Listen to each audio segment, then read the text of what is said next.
Every zodiac sign has not one, but multiple origin stories. Here are some mythological figures that have been linked with Capricorn. Amalthea is the goat nurse who took care of baby Zeus after his mother saved him from being devoured by his father Kronos.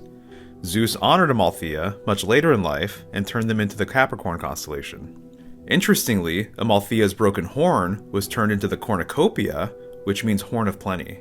There's also a cornucopia star named Capella in the Auriga constellation, which indicates the goat being held by the charioteer. In another story, the satyr Pan saves himself from the serpentine monster Typhon by morphing into a fish hybrid and diving into a river, thus turning himself into a sea goat like Capricorn. Pan's story mirrors almost exactly that of Aegipan, another satyr turned sea goat. Depending on who you ask, these two are either one and the same or different gods entirely. Prychus was the first sea goat created by Kronos, who made him immortal and the ruler of time. Over the years, his sea goat children started spending more time on land than in water. He believed this transition ruined their intelligence and the ability to navigate the waters.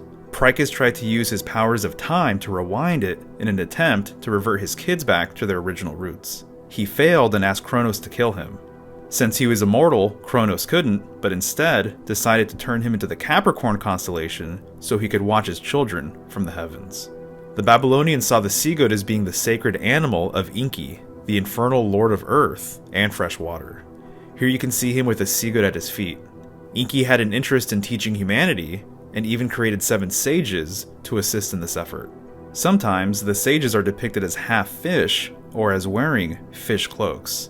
One of these sages, Oannes, has been heavily tied to Capricorn as well. Enki was also called Ea, which is why Capricorn back then was sometimes referred to as the Star of Ea. Capricorn may actually have a closer association to a lesser-known goddess of the same pantheon, Tismedu. She's referred to as the Lady Who Listens, as she was called upon to listen to prayers and grant requests. She appears to be yet another expression of the Great Mother Goddess, but unfortunately, there's very little known about her. From the Vedic tradition, there's Makara, who aligns with Capricorn as well. Makara often appears as a crocodile or as some sort of terrestrial aquatic hybrid. One story goes is that Gajendra, the king of the elephants, was bathing in a river when a crocodile pulls him under.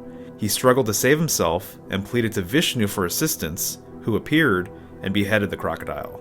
This is why Makara sometimes appears with the head of an elephant. There are several gods and goddesses, including Varuna, the god of the oceans, who are depicted riding Makara. In the Eastern world, there's a number of emanations of Makara, like the one seen here. As always, I'd love to know what you think.